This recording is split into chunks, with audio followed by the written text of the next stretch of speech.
the learning. It's about how you handle your life on a day-to-day basis.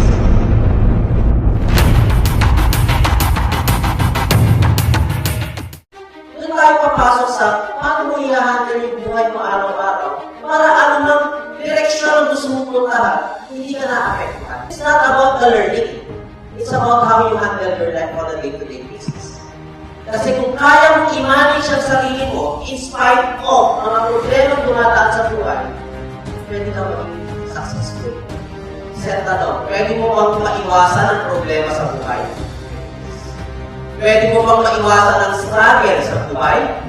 Pwede bang paglabas mo ng bahay, oy, bawal ang problema. Energized ako, motivated ako. Pwede ba yun? Hindi, di ba? Ayaw mo kontrolin? Hindi rin. Pero ang tanong, ang lang